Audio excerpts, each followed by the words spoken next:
Hey guys, Alex Boudelier from Apollo Media. This morning I saw a video on Facebook from a modeling agency that was a talent reel showing the talents of one of their models. And although visually it was fine, there was decent backdrop, lighting was great, makeup and hair was fine, clearly done professionally, but the audio was lacking severely. There was a lot of just hum in the background. You could tell it came straight from the camera. There was no external audio, which I'll show you why that makes a big difference in a second. And it was distracting enough that I think if I played it on my phone instead of on the computer, it'd be incredibly difficult to hear. So in this video, I want to show you the difference between recording audio straight from the camera using a small RODE SmartLav Plus. This is a lavalier microphone that can be connected straight to your smartphone.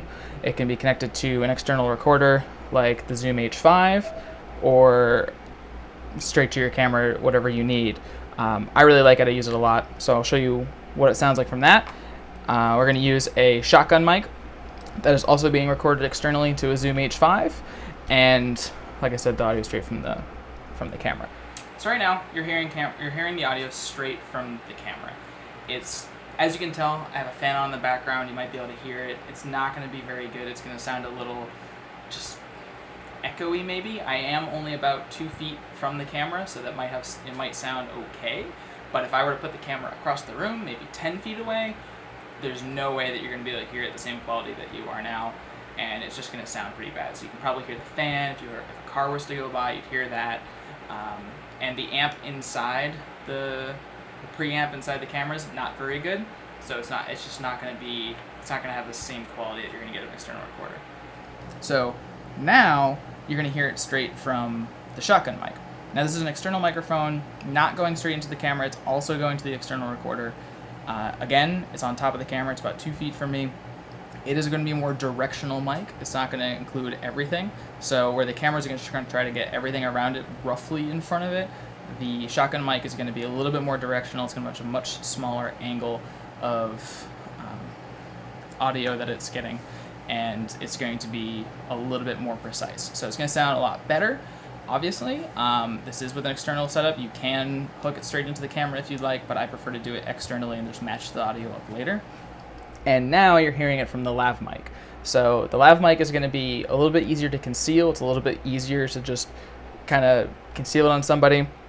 Right now I have it just hooked to my shirt just because I don't think you can see it in the shot anyway.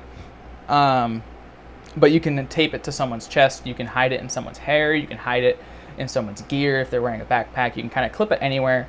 They're really small, they're really nice, and it doesn't matter what brand you get, the concept behind them is the same, that you're getting the microphone as close to someone's mouth as possible.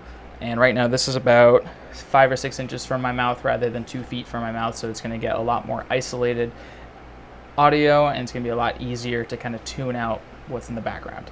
So that's the difference between shooting from or recording audio from the camera, recording audio from a shotgun mic, and from the lav mic. So if you're thinking about putting together a video, make sure you have external audio.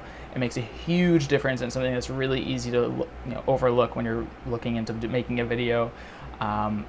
It's very easy to spend a lot of money on audio gear, but it's also very easy just to kind of get it right when you're editing it and when you're recording it the first time, so that you're going to save yourself a lot of money and a lot of time down the road, rather than trying to skimp in the beginning and having to go fix it later.